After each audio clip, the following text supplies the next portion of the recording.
Barnes. Pemberton showing him the inside route, and it was blocked by Hopkins, rather fortunately for Crystal Palace. Nicol places it into the corner, and there was an air of inevitability about the opening goal. Palace have only played one away game since their return to the First Division. That was on the opening day. They lost 2-0 at Queen's Park Rangers.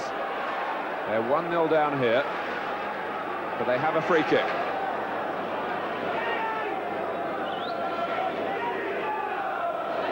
Alan Pardew and Andy Gray over the ball. The captain, Jeff Thomas, the number 8, is there as well.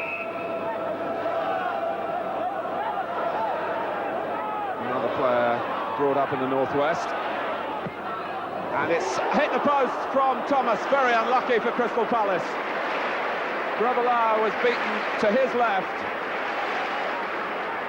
And a rasping, low free kick from Jeff Thomas, a whisker away from an equaliser. But Liverpool looking to celebrate the let-off with Barnes and Beardsley. They changed the angle, got it past the wall, past the goalkeeper, but not past the post. But certainly Thomas's free kick will have given Crystal Palace some belief that they have a right to be on the same stage as Liverpool.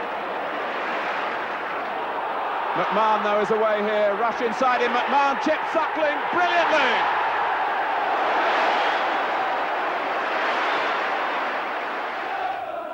Whelan. And Crystal Palace getting terrific support from their travelling band, even though they're 2-0 down. Barnes. Oh, and here's Beardsley. Surely a third here. Rush helps himself to it. Right on half-time.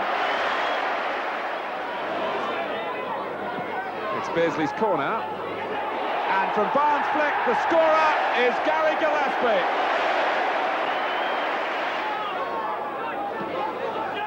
And even with 4 goals backed, there's no slacking from the home team. Rush prepared to go and try and win possession. He's back in the groove now with a goal in 2 consecutive games after a slow start, and linking up with Beardsley. Peter Beardsley deserves to be amongst the scorers. Well, often when there's a gulf between the two sides, the match loses shape. The team that's winning can overindulge or simply become complacent. That hasn't been the case with Liverpool, and Crystal Palace, for their part, haven't accepted the inevitability of their lot here, but they're in danger of losing a 6th goal because the challenge on Whelan has led to a penalty. And Liverpool, who are more concerned usually about success than sentiment, are sending Aldridge on. Beardsley has almost volunteered to go off. Now, will they let him take the penalty? Barnes has taken on that job, and Barnes says, on you go. So, Aldridge, what an entrance it will be if he puts this away. He has done, and it's the biggest cheer of the night. And that's a magnificent moment. It reflects great credit on Liverpool Football Club, on the teammates of the goal scorer. Oh, and Hussein on Pardew. A penalty for Crystal Palace.